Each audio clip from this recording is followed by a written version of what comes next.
All right. I love Daniel chapter 4. You don't have to go there if you don't want to, but if you do, you can. Daniel was another one of those prophets. You'll find Daniel after Isaiah, after Jeremiah. He's a little guy. He's only 12 chapters.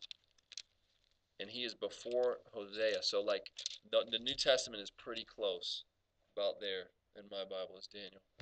Daniel chapter 4. Anyone know who Nebuchadnezzar was? Who?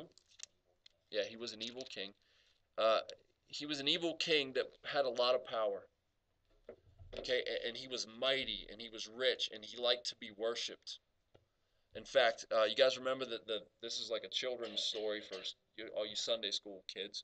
Remember the Shadrach, Meshach, and Abednego in the fiery furnace? My Sunday school people, let me see here, right? Kids church, Bible school type stuff. Okay, and you even saw it on the little sticky board, right? You see the three friends, you see the fiery furnace, and April's laughing, she knows. Little felt board. Okay, here's the idea. Nebuchadnezzar is this prideful, arrogant king, and he wants to be worshipped, and he is worshipped, and God humbles him. Let's read about it.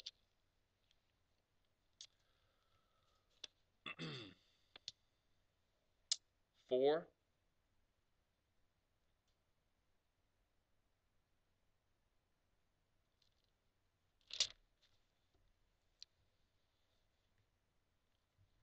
See where I want to start. Let's do verse 28. The dream is fulfilled. This dream is interpreted um, by Daniel in chapter 4 earlier. You can read that. We don't have time to read all that. But here's the fulfillment of the dream. All this happened to King Nebuchadnezzar. 12 months later, as the king was walking on the roof of his royal palace in Babylon, he said, "Is not this great Babylon, the great Babylon that I have built, as the royal residence by my mighty power and for the glory of my majesty?" Okay, can you imagine a man saying that? Look at this great Babylon that I have built for my glory, for my majesty. Okay, that's the way God talks in the Bible. When you start talking like God, which rappers do all the time, it's about to go bad for you. Okay, let's read what happens. The words were still on his lips. You can imagine, look at this great Babylon I've built for my glory. While the words are still coming out of his mouth, this voice came from heaven. This is what the decree, this is This is what is decreed for you, King Nebuchadnezzar. Your royal authority has been taken from you. You will be driven away from people. You will live with the wild animals. You will eat grass like cattle. 7 times will pass by you until you acknowledge that the Most High is sovereign over the kingdoms of men and gives it to anyone he wishes. Anyone, immediately what had been said about Nebuchadnezzar was fulfilled. That's talking about the dream and earlier in chapter 4. Immediately, what was said about Nebuchadnezzar was fulfilled. He was driven away from people and ate grass like cattle. His body was drenched with the dew of heaven until his hair grew like feathers of an eagle and his nails like the claws of a bird. Okay, so this guy sort of loses his sanity. He's out eating grass and he's so sort of deranged and away from people that his hair begins to grow like eagle's feathers and his fingers like claws. Okay, this guy goes nuts and he's acting like an animal. Now, what happens?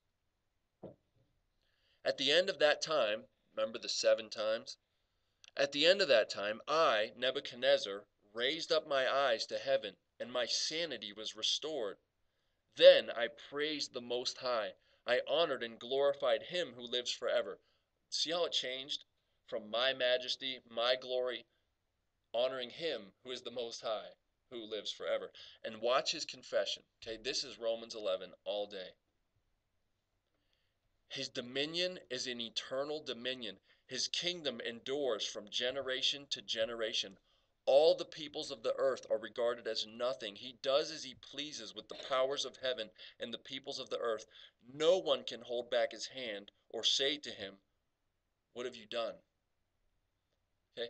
The idea is God is God and we are people. And when it says that the people of the earth are regarded as nothing, it means like in comparison, what is a Nebuchadnezzar? He's just a man. And when God decides, he'll take his sanity.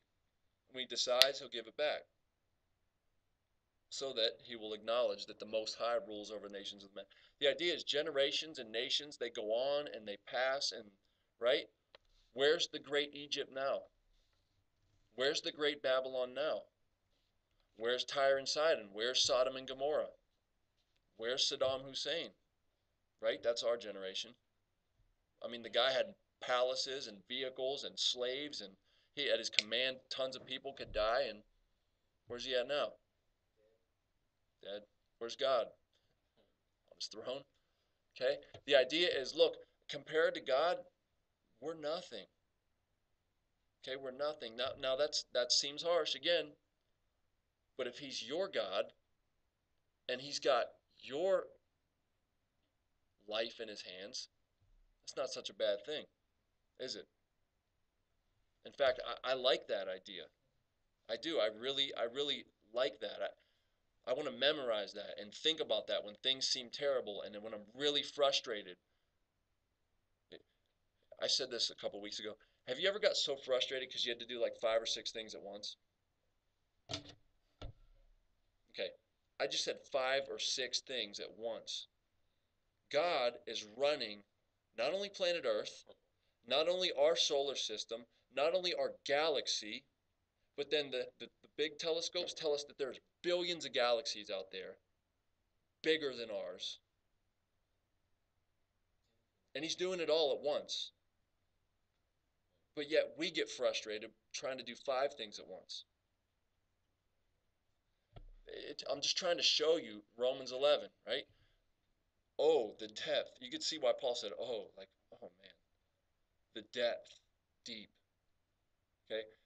Planets that we can't get to. Planets that we're just seeing the light from, but yet that light is from the past. Right? You ever study science and how light travels? And we're seeing these stars, but yet we're seeing the past of those stars because they're so far away. That's crazy.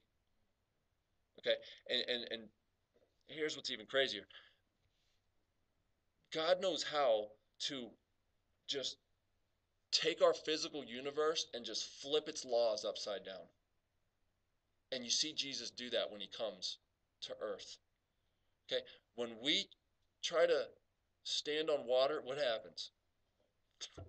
Right? When Jesus tries to stand on water, what happens? It's like cement. Right? And he comes walking out in the middle of a raging storm, and the disciples are afraid that they're going to perish, and 4 of the guys are professional fishermen who live on the ocean, and they're terrified, and Jesus is just calmly walking out to them on the ocean like it's concrete. Okay? Dead people, Jesus says, they're not dead, they're just sleeping. And they start to mock him because they know what dead is. This guy must not know what dead is. And he says, little girl, get up. Sits right up. He's like, give her something to eat. She's been eating in 4 days, right? Lazarus, dead 4 days. Lazarus, come out. And the dead man walks out. And Jesus is like, don't just stare at him, unwrap the clothes. He looks like a mummy, right? Help him out. Can't even see. Jesus takes, this is another children's perfect little sticky board story. Jesus takes 5 loaves. How many fish? 2 fish. Not 10. Not 8. 2. And he feeds 5,000 men plus women and children, maybe 10,000 or more. Right? And he just keeps breaking it off. Like he blesses it and he just starts handing out. Go hand this out. Where are you getting all that, man? Okay, 10,000 people just ate, and then he says to the 12 disciples, go gather the leftovers. Guess how much is left? 12 baskets full from 5 loaves, 2 fish.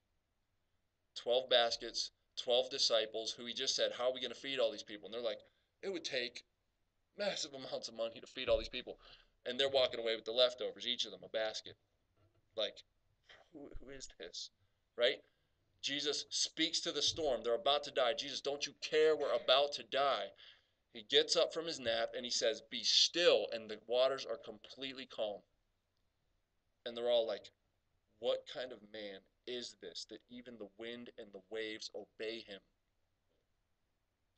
Right? The disciples are catching nothing. They're fishing all night. And he says, have you caught anything? Nothing. Right? You can just hear the frustration. Nothing. And they don't even know it's him yet. He says, cast it in again.